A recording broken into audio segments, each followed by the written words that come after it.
Hello बच्चों, जेपीआईसी digital study में आपका स्वागत है। कैसे हैं आप लोग? आशा करते हैं आप लोग बहुत अच्छे होंगे, घर पे होंगे और सेफ होंगे। बच्चों, प्रीवियस वीडियो में हमने आपके साथ डिस्कस किया था त्रिकोणमितीय फलनों के चिन्ह परिपाटी के बारे में, किस तरीके से उसका साइन कन्वेंशन किया जाता है उसके बारे में हमने आपके साथ डिस्कस किया था। उसके बेसिस पे एक दो एग्जाम्पल भी हम लोग डिस्कस किए थे। बच्चों, आज के इस वीडियो में हम जो डिस्कस करने वाले हैं वो आज का हमारा टॉपिक होगा बच्चों त्रिकोणमितीय फलनों के प्रांत तथा परिसर, domain and range of trigonometric functions. तो ये वर्ड जो यहाँ पर यूज़ हो रहा है बच्चों, डोमेन और रेंज या हिंदी में प्रांत और परिसर जो वर्ड यूज़ हो रहा है बच्चों, ये आपको नहीं पता है।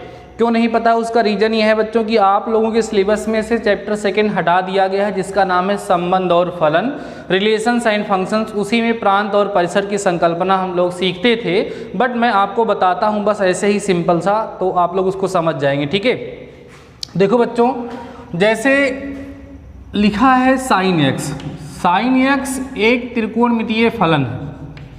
इसको बच्चों ऐसे y बराबर साइन एक्स लिख सकते हैं। y बराबर क्या लिख सकते हैं? Sine x. तो आपके सामने एक त्रिकोणमितीय फलन लिखा हुआ है। इस त्रिकोणमितीय फलन के प्रांत और परिसर का क्या मतलब है वो आपको हम सिखाने वाले हैं। देखो बच्चों, यहाँ पर जो x है उसका अलग अलग मान रखने पर आपको y का अलग अलग मान प्राप्त होता है। साइन 0 का मान बच्चों जब रखोगे तो y बराबर 0 आएगा, 90 रखोगे तो कुछ और मान आएगा। तो बच्चों, ये जो x का मान हम रख सकते हैं, जो मान हम यहाँ पे रख सकते हैं वही मान जो है बच्चों इसका प्रांत कहलाएगा। और x का अलग अलग मान रखने पर y का जो मान हमें प्राप्त हो सकता है वो बच्चों इसका परिसर कहलाएगा, इसकी रेंज कहलाएगी। बात समझ में आ रही है? लेकिन प्रांत के लिए मैंने बताया कि x का जो मान रखोगे वो प्रांत होगा, लेकिन उसमें भी शर्त होती है कि x के आप वही मान रख सकते हैं, उन्हीं मानों को रख सकते हैं जिनके लिए हमारा फलन परिभाषित हो, हमारा फंक्शन डिफाइन हो, नॉट डिफाइन हो। जैसे आपने सीखा है बच्चों कि साइन 90 की वैल्यू 1 होती है, कास 90 की वैल्यू 0, लेकिन टेन 90 की वैल्यू जो होती है बच्चों क्या होती है? नॉट डिफाइन, अपरिभाषित होती है। तो वहाँ पर जो टेन के डोमेन की बात होगी तो वहाँ पर 90 अंश को नहीं लिया जाएगा। ठीक है, सिंपल सी बात है कि जो हमारा y बराबर साइन एक्स लिखा हुआ है तो इसमें x के वे सभी वास्तविक मान जिनके लिए साइन एक्स का मान परिभाषित हो उसका प्रांत कहलाएगा, और इसको रखने पर जो मान प्राप्त हो सकते हैं बच्चों उनको हम लोग क्या कहेंगे? इसका परिसर कहेंगे, रेंज कहेंगे। ठीक है, क्लियर हो गई बातें? तो आज के इस वीडियो में हम लोग क्या करेंगे बच्चों, पर्टिकुलर 2 टाइप के फंक्शन के बारे में डिस्कस करेंगे, एक साइन फंक्शन और एक कोसाइन फंक्शन। साइन फंक्शन का हम आपको ग्राफ ड्रा करना सिखाएंगे, वैसे ही कोसाइन फंक्शन का भी मैं आपको ग्राफ ड्रा करना सिखाऊंगा। और फिर बच्चों वहाँ पर हम उनका डोमेन क्या होता है, उनकी रेंज क्या होती है, इसके बारे में हम लोग डिस्कस करेंगे।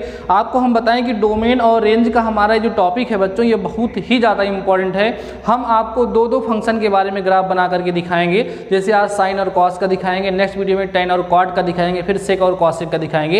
एक दिन में 2 ग्राफ जब आप सीखेंगे तो आपके लिए ज़्यादा अच्छा होगा, क्योंकि साइन का और कॉस का ग्राफ एक जैसा बनता है और दोनों में काफ़ी सिमिलरिटीज़ भी होती हैं। दोनों को हम एक साथ मिला करके जब पढ़ते हैं तो उनके बीच में क्या समानता है, उनके बीच में क्या अंतर है, वो सारी की सारी बातें हमारी क्लियर होती रहती हैं। ठीक है, तो आइए हम लोग सबसे पहला ग्राफ जो बनाते हैं बच्चों वो बनाएंगे f(x) = साइन एक्स लिखेंगे। ध्यान दें बच्चों, f(x) = साइन एक्स। हम आपके सामने साइन x का ग्राफ ड्रा करने चल रहे हैं। ठीक है, बातें समझ में आ रही है बच्चों? अभी मैं क्या करूंगा, एक बार साइन x का ग्राफ पूरा बड़ा सा बनाऊंगा, फिर कॉस x का ग्राफ बड़ा सा बनाऊंगा, फिर दोनों का छोटा छोटा बना करके आपके सामने कंपेयर करेंगे। ठीक है, आइए देखिए, ग्राफ बनाने के लिए बच्चों हम लोग करते क्या हैं, सबसे पहले ऐसे एक लाइन खींचो जिसको आप बोलोगे x अक्ष।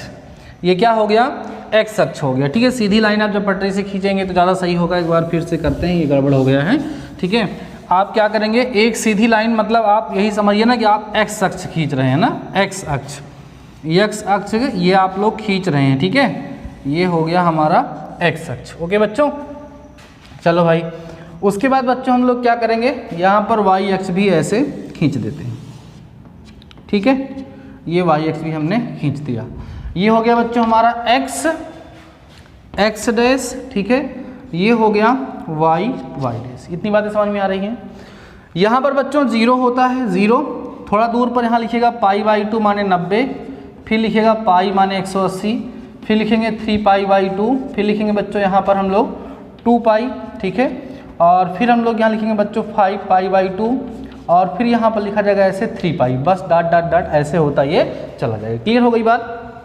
क्या करोगे, एक्स अक्ष खींच लिए, वाई अक्ष खींच लिए, ठीक है। एक्स अक्ष पे यहाँ पर 0 होगा, एक कॉलम के बाद π/2, फिर पाई, फिर 3π/2, फिर 2 पाई, फिर इस तरीके से आप करते चले जाएंगे।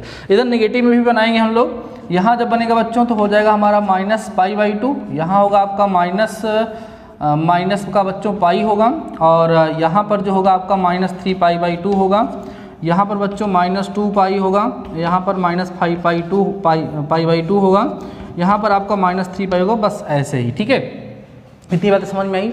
साइन ग्राफ, अब देखो बच्चों आपने क्लास 10th में पढ़ा है साइन का मान, आपने वहाँ पर देखा कि साइन का मान मैक्सिमम 1 होता है। आप कहोगे सर अभी हो सकता है कुछ और होता हो, नहीं, साइन का मान जो होगा बच्चों अधिकतम 1 होगा और न्यूनतम जो है वो -1 होता है। क्या सुना?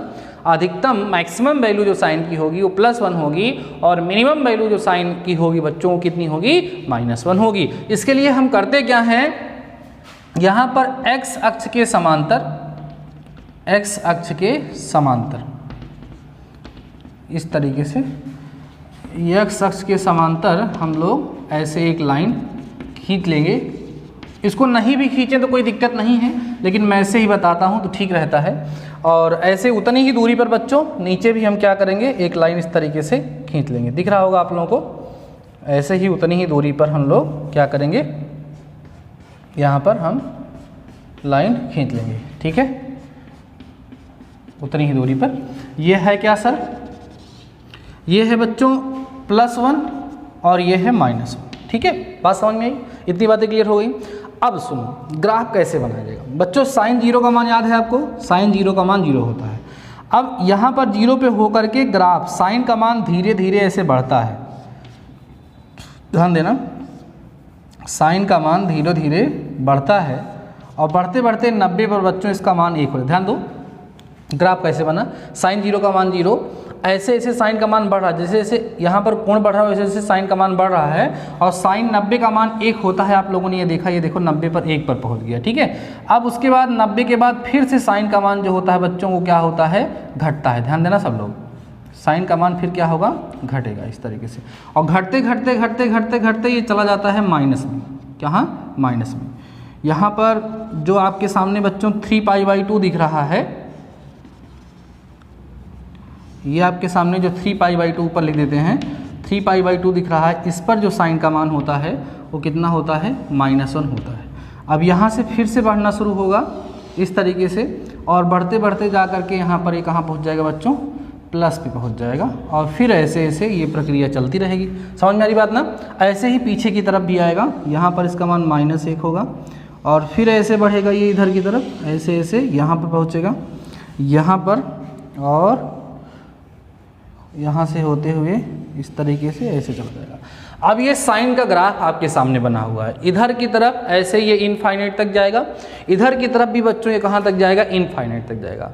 अब इस ग्राफ में आपको क्या क्या चीज़ें सीखने के लिए मिल रही हैं, उनको हम यहाँ पर आपके सामने नोट डाउन कर रहे हैं, ठीक है। सबसे पहली चीज़ बच्चों जो आपको इस ग्राफ से सीखना है वो इस साइन का डोमेन सीखना है। डोमेन क्या है सर?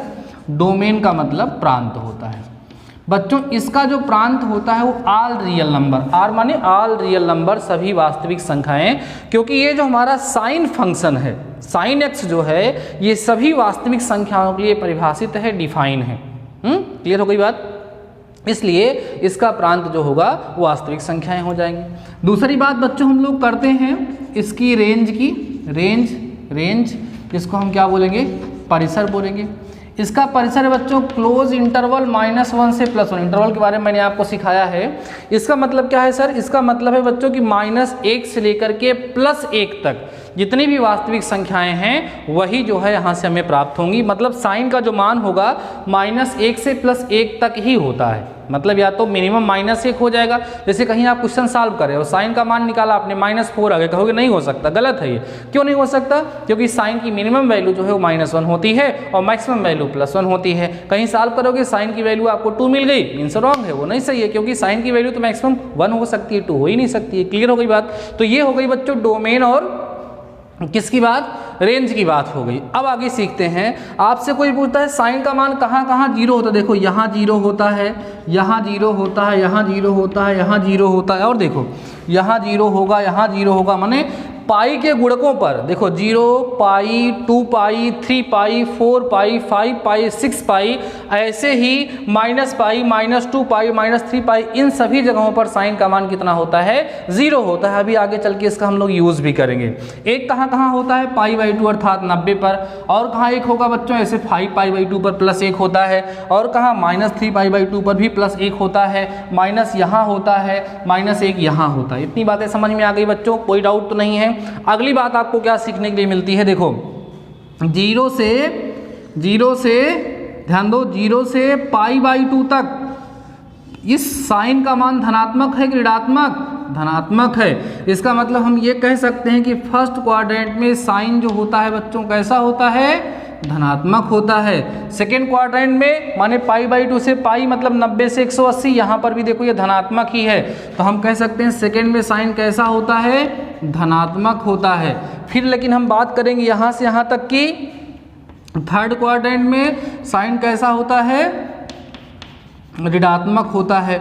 फोर्थ में बात करेंगे तो साइन कैसा होता है सर, ऋणात्मक होता है, जो ऑलरेडी हमने प्रीवियस वीडियो में आपके साथ डिस्कस कर लिया था ASTC के रूल से। ASTC मैंने बताया था, यहाँ पर आल पॉजिटिव होगा, यहाँ साइन पॉजिटिव होता है और उसका उल्टा कॉसेक, इसलिए देखो वही चीज़ यहाँ से भी आपको सीखने के लिए मिल रही है। ओवरऑल बच्चों आपको करना क्या है, अपनी कॉपी में इस ग्राफ को ड्रा कर लेना है, इसका डोमेन और इसकी रेंज लिख लेनी है, और इस ग्राफ को थोड़ा माइंड में सेट रखना है कि इसका मान कहाँ 0 होता है, कहाँ पर 1 होता है, और कभी जरूरत पड़े तो इसका ग्राफ हम लोग बना सकेंगे, क्योंकि 11th में तो कम यूज़ होगा, लेकिन क्लास 12th में इन ग्राफ का यूज़ बहुत ही ज़्यादा होता है, इसलिए हम 11th में जरूर बता देते हैं, और क्लास 12th में ज़रूरत पड़ती है तो फिर से हमें बताना ही पड़ता है। तो ठीक है बच्चों, अभी एक काम करिए, वीडियो को पास करके इसको खूब अच्छे से नोट कर लीजिए, देन हम आगे डिस्कस करते हैं अपने नेक्स्ट टॉपिक के बारे में, इस कोसाइन ग्राफ के बारे में हम डिस्कस करते हैं। Before that pass the video and note down.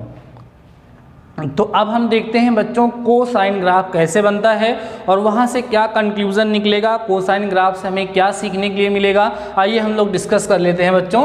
तो क्या है हमारा function fx = sin x, sorry sin x तो हो गया, fx = cos x का ग्राफ हम लोगों को ड्रा करना है। सेम प्रोसेस होगी जैसे वहाँ पर भी हम लोगों ने किया था। एक क्या करोगे बच्चों, ऐसे लाइन खींच लोगे, ठीक है, ये लाइन हम खींचेंगे जिसको आप क्या बोलेंगे, एक्स एक्सिस बोलेंगे, ठीक है, एक्स एक्सिस बोलेंगे, और इस तरीके से एक ऊर्ध्वाधर लाइन हम लोग खींच लेंगे बच्चों, जिसको हम क्या बोलेंगे, यहाँ पर सिंपली बोल देंगे वाई एक्सिस, ठीक है, ये हमारा एक्स डैश हो गया, ठीक है ना, और ये हमारा वाई डैश हो गया। सेम काम यहाँ पर 0 होता है, ठीक है, यहाँ पर बच्चों हम क्या लिखते हैं, π/2 लिखते हैं, फिर क्या लिखते हैं पाई, फिर लिखते हैं 3π/2, फिर क्या लिखेंगे बच्चों 2π, फिर क्या लिखेंगे 5π/2, सर फिर क्या लिखोगे आप लोग 3π। इस तरीके से आप यहाँ पर करते हुए चले जाते हो। इधर बच्चों नेगेटिव में भी लिखते हैं हम लोग, क्या लिखते हैं -π/2, फिर क्या लिखेंगे -π, ठीक है, और यहाँ होगा बच्चों 3π/2 माइनस में, और फिर हो जाएगा हमारा -2π। उसके बाद बच्चों हमारा यहाँ पे होगा -5/2, ठीक है, और -3π। इस तरीके से हमने वैल्यूज़ को कर लिया। सेम काम यहाँ पर भी करना है, जैसे आपने साइन का ग्राफ भी बनाया बच्चों, वैसे ही कोसाइन का ग्राफ भी बनता है। दोनों में सिमिलरिटी क्या है, डिफरेंस क्या है, सब अभी बता रहे हैं आप लोगों को। दो ग्राफ बनाने की ज़रूरत भी नहीं पड़ेगी, सब समझ में आ जाएगा, टेंशन मत लीजिए आप लोग। सेम काम बच्चों क्या करेंगे, एक लाइन इस तरीके से आप ऊपर की तरफ खींच लेंगे। ये लाइन जो हम खींचते हैं बाउंड्री लाइन खींचते हैं। क्यों खींचते हैं सर, क्योंकि इसके ऊपर हमारा ग्राफ नहीं जाएगा ना, इस तरीके से इसके ऊपर जो है हमारा ग्राफ नहीं जाएगा। अब क्या करेंगे बच्चों, नीचे भी हम लोग एक लाइन ऐसे ही ड्रा कर लेंगे, नीचे भी हम लोग एक लाइन ऐसे ड्रा कर लेंगे, एकदम सेम डिस्टेंस पे होनी चाहिए, क्योंकि ऊपर +1 है और नीचे -1 है, तो दूरी जो है वो समान रहनी चाहिए, ठीक है। यहाँ पर हो गया +1, यहाँ पर हो गया -1, ठीक है। वहाँ पर बच्चों ग्राफ कहाँ से शुरू हुआ था, साइन 0 का मान 0 होता है, ग्राफ हम लोगों ने वहीं से बनाना स्टार्ट कर दिया था। यहाँ पर साइन 0 का मान, वहाँ पर साइन 0 का मान 0 होता था, यहाँ कॉस 0 का मान 1 होता है। तो ये ग्राफ जो होगा बच्चों 1 से स्टार्ट होगा। यहाँ से साइन, यहाँ कॉस 0 का मान 1 होता है, फिर इसका मान धीरे धीरे घटता है, घटते घटते घटते जब 90 पहुँचता है तो 0 हो जाता है, फिर घटते घटते बच्चों कहाँ चला जाता है, माइनस में चला जाता है। माइनस में जाने के बाद फिर उठता है इस तरीके से, थोड़ा सा सही से नहीं बन पा रहा है, इस तरीके से, और फिर यहाँ पहुँचेगा, फिर ऐसे चलेगा, ठीक है। और ऐसे ही ये प्रक्रिया लगातार उधर की तरफ चलती रहेगी, और इधर भी ऐसे ही बनेगा। ये और फिर इस तरीके से देख रहे हैं, इस तरीके से कोसाइन ग्राफ भी बनेगा। आप देख रहे होंगे बच्चों कि साइन ग्राफ और कोसाइन ग्राफ लगभग देखने में एक ही जैसे लग रहे हैं। अंतर क्या है बच्चों, जहाँ पर साइन 0 होता है वहाँ पर कास का मान +1 होता है, और जहाँ पर साइन का मान 1 होता है उसका मान यहाँ पे 0 होता है। बस उसका ग्राफ यहाँ से शुरू हुआ था, देखो इसका उल्टा चल रहा था, यहाँ पे जाकर के मिल रहा था। जब यहाँ बनाएंगे हम लोग इस तरीके से जाएगा ना। बाकी ये कर्व ऐसे ही बनेगा, दोनों में अंतर बस इतना सा है, जहाँ वो 0 होता है वहाँ पर ये 1 होता है। अब इसमें हमें जानना क्या क्या है बच्चों, नंबर पहली चीज़ वही इसका डोमेन, ठीक है। इसका डोमेन क्या हो जाएगा, इसका डोमेन बच्चों होगा ऑल रियल नंबर, क्योंकि कोसाइन फंक्शन जो होता है, कॉस जो होता है वो भी सभी वास्तविक मानों के लिए जो है परिभाषित होता है, कहीं पर भी इसका मान अपरिभाषित नहीं होता है। इसलिए इस फंक्शन का जो डोमेन होगा बच्चों क्या होगा, आर होगा। फिर हम बात कर लेते हैं इसकी रेंज की, इसकी भी रेंज -1 से +1 तक ही होगी, ठीक है। मतलब कॉस का मान भी क्या हो सकता है, मिनिमम बच्चों कितना होगा, -1 होगा, और मैक्सिमम जो होगा वो कितना होगा, +1 होगा। ओके ना, चलो इतनी बात क्लियर हो गई। और क्या समझना है सर, इसका मान 0 कहाँ कहाँ होता है, ठीक है, π/2 पर, 3π/2 पर, 5π/2 पर, -π/2 पर, -3π/2 पर, -5/2। कह सकते हैं कि जो π/2 के विषम गुणज हैं वहीं पर कॉस का मान क्या हो जाता है, 0 हो जाता है, ठीक है, 0 होता है। और कहाँ कहाँ 1 होता है, 0 पर 1 होता है, और 2π पर 1 होता है। सब कुछ आपको इस ग्राफ से देखने के लिए मिलेगा ना। बहुत ही सिंपल सा ग्राफ है, आप लोग इसको बना सकते हैं। अच्छा, और क्या बात करें भाई, 0 से π तक, 0 से π/2 तक, माने फर्स्ट क्वाड्रेंट में कैसा होगा, कॉस पॉजिटिव होगा, जो आपको बताया जा चुका है। π/2 से π तक माने सेकेंड क्वाड्रेंट में कैसा होगा, ये सर निगेटिव होगा। थर्ड क्वाड्रेंट की बात करो तब भी सर ये कैसा होगा, निगेटिव होगा। फोर्थ क्वाड्रेंट में जब पहुँचोगे बच्चों तब ये कैसा होगा, पॉजिटिव होगा, जो ऑलरेडी आपको बताया जा चुका है ASTC के रूल के द्वारा। All positive means first quadrant में हमारा कॉस पॉजिटिव होता ही होता है। उसके बाद जब घूम करके आप चौथे में पहुंचते हो, चौथे में कॉस और उसका उल्टा सेक पॉजिटिव होता है। वही चीज़ यहाँ पर आप लोगों को देखने के लिए मिल रही है, कोई समस्या आपको नहीं आ रही होगी, ठीक है।